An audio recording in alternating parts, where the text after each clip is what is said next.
stock investing myths that are costing you money. Many people think that they are investing wisely, but unfortunately, most of them are investing based on myths which they have heard from friends, family, social media, you name it. Unfortunately, these stock investing myths typically sound convincing, and before a person realizes that they are losing money, it is too late. That is why in this video, I want to discuss 7 stock investing myths which you need to be aware of for you to be able to protect your money and ensure you are investing wisely based on the ideal investing techniques, not based on myths. In case you are new here, you are all much welcomed to my channel. My name is Afagza Zifuna. I am a finance expert and qualified accountant, bringing you amazing videos each and every day on matters, money, and investing. In case you like those kind of topics, ensure you subscribe. Down there is a button called subscribe. Click that button to subscribe for you to be catching up on each video I upload regularly. And while still at it, drop a like on this video. Thank you for subscribing and also liking this video. And the first myth, which a good number of beginning investors fall into the trap of, is that thinking that cheap stock equals good stock. Guys, cheap stock are not better than expensive stocks. And I'm saying so because even just looking at an example of the NSE, right? We all know there's price disparity among the stock or shares listed at the NSE. There are companies whose share look like they are very expensive. For example, BAT, the share of BAT goes for 575 shillings per share. Shares of companies like, for example, EABL share goes for 265 shilling per share. And then we have those other companies whose share, for example, under 10 shillings. For example, Uchumi share goes for 1 shilling, right? KQ share goes for about 6.8 shillings thereabout. So a big question for you. Given a share like, for example, for Uchumi is 1 shilling, is Uchumi stock better than expensive stock like BAT, or better than expensive stock like, for example, EABL? The answer is most likely no.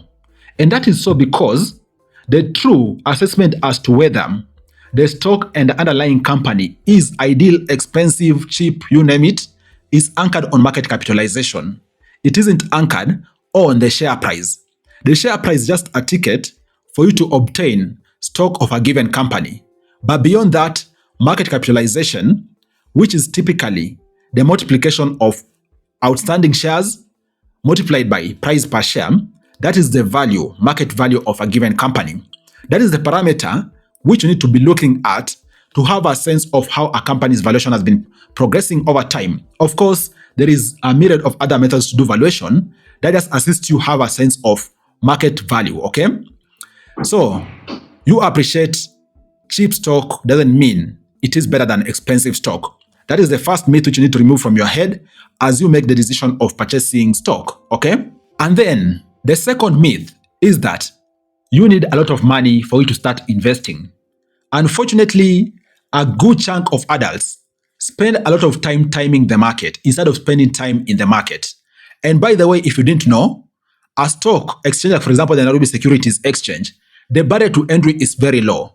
Because right now with even 500 shillings, you will be able to start buying shares. As long as you have a CDSC account, you'll be able to start buying shares and you become an investor immediately. Some time back, I think a year ago, there was a condition whereby you needed to at least obtain 100 shares as a starting point. That was dropped. Right now, you can even purchase single units. That tells you you can even start with as cheap as 500 shillings and you're gonna be on your way to investing. So, investing is not expensive. That is a myth out there which people think that investing is for the wealthy. No, investing is for people who have the drive to invest. They desire to build wealth over time and they are intentional about going through that particular phase of investing. It's as simple as that. Investing is not for the wealthy people out there. So no, the barrier to entry at the NSE is very low. In case you have 500 shillings, purchase shares. And that is why it will be amazing, for example, for you to have a cadence of purchasing shares each and every month, okay? And then the third myth, which is typically there investing in stocks, is that dividend stocks are better. Of course, there are two types of stocks. There is the dividend stocks and then there's the growth stocks. Dividend stocks are typically those stocks by companies which are mature. For example, in Kenya, we have companies like, for example, BAT, EABLs, and the likes. These companies have been in operation for way too long. They have refined their systems. They have refined their processes. Yes, their share price might not be fluctuating that much, but then year in, year out, they do pay dividend. For example, last year, BAT's dividend was somewhere between 14% to 16% dividend yield, depending on the base which you're going to be using to look at the dividend yield. They paid an absolute dividend of 70 shillings per share. That tells you, yes, the dividend is amazing. They're not really fluctuating on the share price end, but then again, that doesn't really mean they are better than growth stocks. And I'm saying so because depending on your age, maybe your biggest potential is in the growth stocks. And just to give you an example, growth stocks typically don't pay dividends, or if they pay very little dividend, but they plow back a lot of their money back into the business. Because remember, they are starting to grow or they are still young in their growth trajectory. So the company needs to continue plowing back into operations to ensure the business continues. They need to plow back, maybe to open new branches. They need maybe to plow back to acquire technology systems which are going to assist them operate efficiently. And that is why when the young companies which are growing have to make a decision, they'll plow back to their business as opposed to paying shareholders of the company dividends. That doesn't mean they are bad. In fact, when you look at it objectively, they might be working towards something bigger for you as an investor. Because as the company continues doing well, so you also at the market, the share prices are going to appreciate. Because with every positive progress in the company's end, investors' confidence increases, and so do the demand of those particular company shares, therefore pushing the price up and up. And just to give you an example, in case there is an investor in Kenya, for example, who bought maybe shares of Equity Bank when it was listed around mid-2000s, okay, 2006 thereabout. That's 20 years ago. From a particular point in time to now, equity shares have increased by 1,400%. That means if you had put, for example, 1 million mid-2000s on equity share, right now, your shares will be worth 14 million worth of investment. That tells you also growth stocks are amazing in case a company has good quality and is looking to be on an upward trajectory when it comes to it growing. So by no means does it mean that dividend stocks are always better. It depends. And that is why brilliant investors out there utilize both types of stocks depending on their financial goal and also depending on their age. Okay? And then the fourth myth when it comes to investing in stock is that buying low and selling high is always easy. Guys, the truth is that buying low and selling high is not always easy. And that is so because rarely are you able to time the market. And that is why out here typically you are advised to start investing. As long as you have done your analysis, the fundamentals of a company are looking good, you are comfortable with purchasing that particular stock, it is good to start investing. And in fact, you can start investing and increase your investment bit by bit. Maybe use dollar cost averaging technique to plow money to the stock market regularly. That way, yes, you might be averaging up, but at the end, if you are investing in quality companies, your stocks are bound to increase in price. And ultimately, you'll enjoy both share price appreciation and dividends. And I'm saying so because don't sit there waiting to time the market. To give you an example, today, the stock price of Safaricom is 35 shillings per share. If, for example, you are telling yourself, you are waiting for Safaricom stock to fall to 30 shillings per share before you buy low and then hope the market recovers for you to sell high. What if Safaricom stocks never reduce in price? They go to 40, 50, 60 in the coming years. You'll have lost on an opportunity. That is why it is easily said, buy low, sell high. But then again, the practicality of that is that you won't be able to do that all the time. Just have your own strategy and stick to it when it comes to investing. Okay? And then the fifth myth when it comes to investing in stocks is that diversifying means owning many stocks. Unfortunately, that is not true.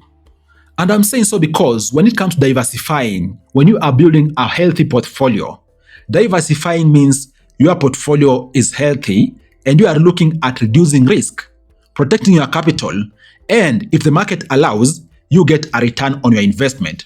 And that is why just you holding many stocks, it doesn't mean by default you are diversifying. Diversification needs to be anchored on two things. First of all, the quality of companies you are investing in. That means you need to do proper research to also have deep understanding of the fundamentals before you just continue adding stocks to your portfolio. And then the second thing, which most people also overlook, is that also you need to spread your risk across sectors.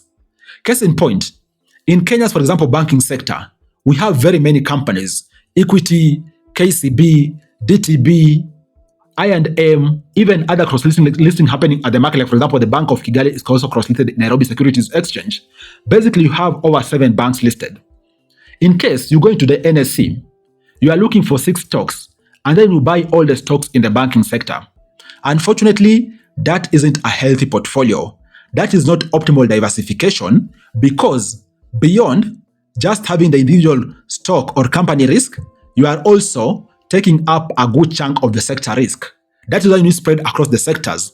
Some of the stocks, for example, in banking, others in commercial and services, others in manufacturing, you name it. That way, you are spreading your risk across in the most optimal way. So just holding a high number of stocks or a lot of stocks without proper healthy portfolio doesn't mean you are diversifying, okay? And then the 6th myth is that stock market investing is gambling. Guys, gambling is when someone does put their money on something when they don't understand and they don't take time to really know what they are doing. That is gambling. They are hoping to get rich quick. When it comes to the stock market, that is not gambling. That is investing because you are taking time to buy a business, right? You purchasing stocks of a given company. You are becoming part owner of the business. That is not gambling, that is investing.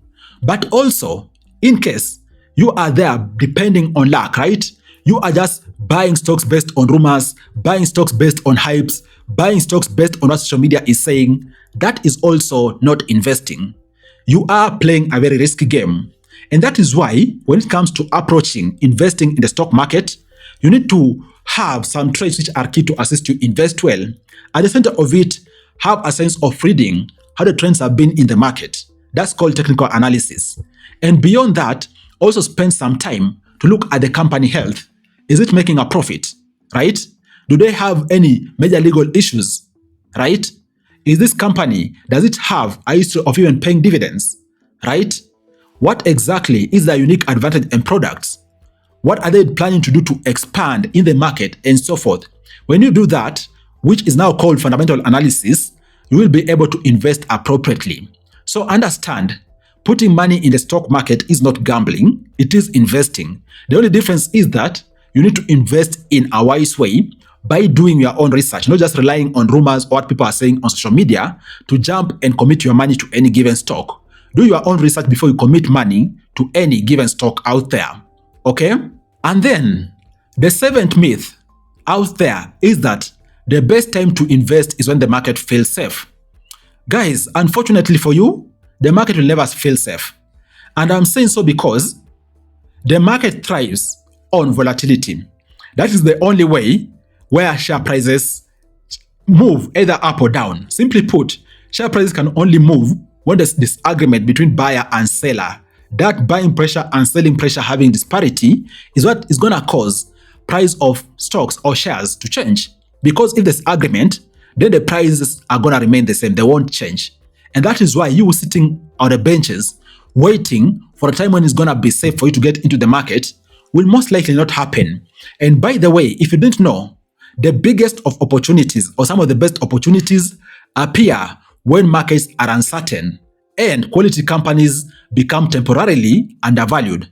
These are the opportunities whereby you have, for example, to buy the dip or buy undervalued stock, and then they're going to recover and hopefully continue being on the upper trajectory. So don't just sit there hoping that you're going to invest and the market will feel safe.